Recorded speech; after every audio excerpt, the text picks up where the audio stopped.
Menteri PUPR serta pejabat Gubernur DKI Jakarta meninjau Jakarta International Stadium atau JIS pada Selasa siang. Kedatangan Ketua Umum PSSI untuk meninjau infrastruktur JIS dalam penyelenggaraan Piala Dunia U17. Rombongan meninjau infrastruktur JIS secara langsung seperti rumput hingga sarana transportasi dan akses masuk ke JIS. Ketua Umum PSSI Erick Thohir mengatakan akan melakukan perbaikan di sejumlah akses pintu masuk Jakarta International Stadium.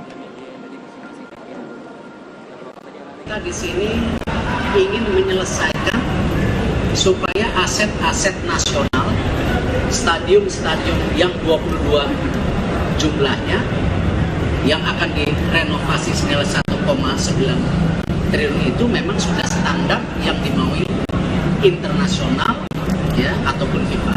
Inilah 22 stadion yang kita lakukan dan alhamdulillah hari ini mudah-mudahan ada solusi untuk supaya ya JIS menjadi salah satu, nah ini tunggu dulu, stadion yang diusulkan ke FIFA untuk kejuaraan dunia U17.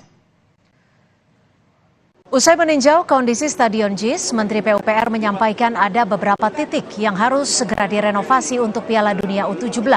Salah satunya rumput lapangan yang akan direnovasi dengan biaya perkiraan 6 miliar rupiah.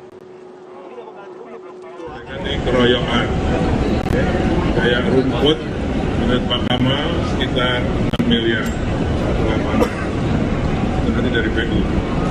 JPO yang ke Ancol dari PU, yang JPO yang kereta api dari DKI. Saudara, Presiden Jokowi bertemu dengan Perdana Menteri Australia Anthony Albanese di Sydney, Australia. Presiden mendorong Indo-Pasifik sebagai kawasan damai.